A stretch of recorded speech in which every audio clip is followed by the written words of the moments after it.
This is TradeFlow News, bringing you relevant news and insights from around the world. TradeFlow News, enabling trade for SMEs and economies worldwide. These are some of the key topics that we will be looking into in today's program.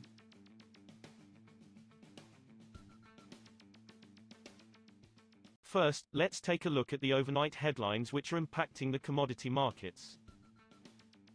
U.S. President Donald Trump's administration said on Friday it has granted a liquefied natural gas export license to the Commonwealth LNG project in Louisiana, the first approval of LNG exports after former President Joe Biden paused them early last year.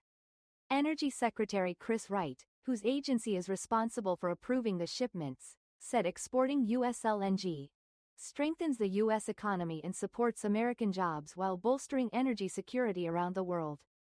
The U.S. is trying to increase its LNG exports to help reduce Europe's dependency on Russian gas after Moscow's invasion of Ukraine 3 years ago.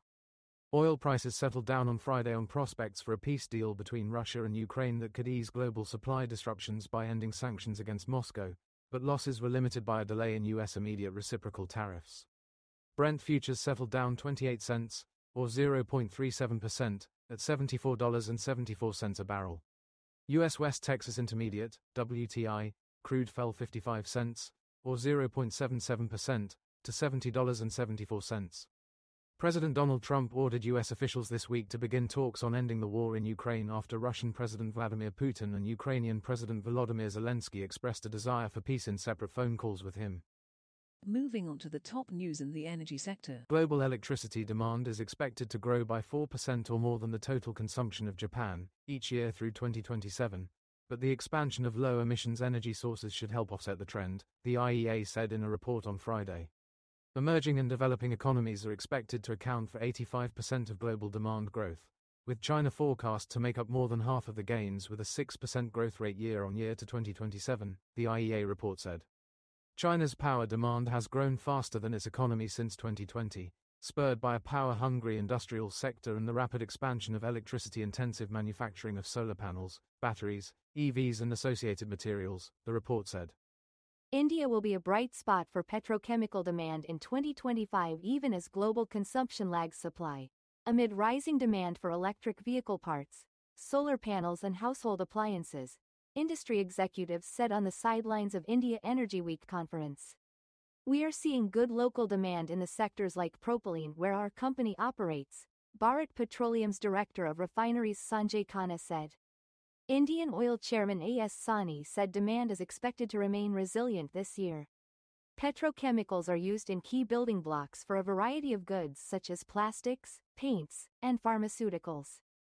Next, we have the top news in gold prices fell over 1% on Friday due to profit-taking, although they remained poised for their seventh straight weekly rise, driven by fears of a global trade war in the wake of U.S. President Donald Trump's push for reciprocal tariffs. Spot gold fell 1.6% to $2,882.99 an ounce as of 1:40 p.m. Eastern Time, 1840 GMT. But remained on track for a weekly gain of 0.8%. Bullion hit a record peak of $2,942.70 on Tuesday. U.S. gold futures settled 1.5% lower at $2,900.70. Iron ore imports to top consumer China for the first 2 months of 2025 are set to slide as weeks of tropical cyclones and bad weather in major producer Australia hit shipments, according to analysts. Imports of the key steelmaking ingredient in January and February are forecast to be at least 10% less than the 209.45 million metric tons notched over the same period last year, analysts said. Ship tracking service Capella sees Chinese iron ore imports for January and February at 191.7 million tons, down 10.4% year-on-year. We will now look at the top news in the agricultural sector. Chicago Board of Trade wheat futures soared on Friday to their highest price since October, and analysts said support from blistering cold weather in the Black Sea and U.S. Plains regions prompted short covering.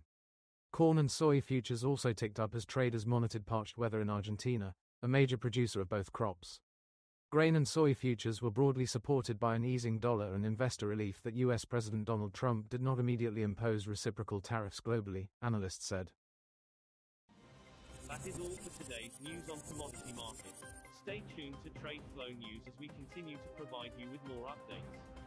We also invite you to follow us on Twitter at TradeFlow News, which allows you to watch our program on your mobile device or desktop to receive information from there.